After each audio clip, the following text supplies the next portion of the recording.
رسول اللہ صلی اللہ علیہ وسلم نے فرمایا ما اصاب احدا قط ہم ولا غم، جب بھی زندگی میں کسی کو غم پہنچے، کوئی فکر لاحق ہو، فقال، اور وہ کہہ دے اللہم انی عبدک وابن عبدک وابن امتک ناصیتی بیدک ماض فی حکمک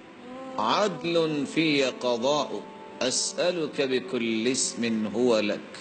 سمیت به نفسک او انزلته فی کتابک او علمته احدا من خلقک او استأثرت به في علم الغيب عندك ان تجعل القرآن العظيم ربيع قلبي ونور صدري وجلاء حزني وذهاب همي الا ابدله الله فرحا۔ جو شخص مصیبت کے وقت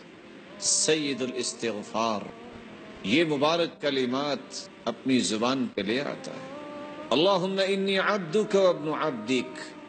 اے اللہ میں تیرا بندہ، تیرے بندے کا بیٹا، اے اللہ تیری بندی کا بیٹا، ناصیتی بیدک، اے اللہ میری پیشانی تیرے ہاتھ میں، ماض فی حکمک، تیرے ہی فیصلے جاری ہونے ہیں، عدل فی قضاؤک، تیرے ہر فیصلے عدل پر مبنی ہیں، اسألک بکل اسم هو لک، اے اللہ میں تیرے ان ناموں سے تجھ سے مانگتا ہوں، سمیت به نفسک، جو تو نے اپنے لیے پسند کیے، او انزلتہ فی کتابک، یا تو نے اسے اپنی کتاب میں نازل کیا ہے، او علمتہ احدا من خلقک، یا تو نے اپنی مخلوق میں سے کسی کو سکھا دیے ہیں، او استأثرت به فی علم الغیب عندک، اے میرے مالک میں ان ناموں سے بھی تجھ سے مانگتا ہوں جو تو نے اپنے پاس رکھے ہیں، ان تجعل القرآن العظیم ربیع قلبی ونور صدری وجلاء حزنی وذہاب ہمی، اے اللہ اس قرآن کو میرے لیے میرے دل کی بہار بنا دے اور میرے سینے کی روشنی بنا دے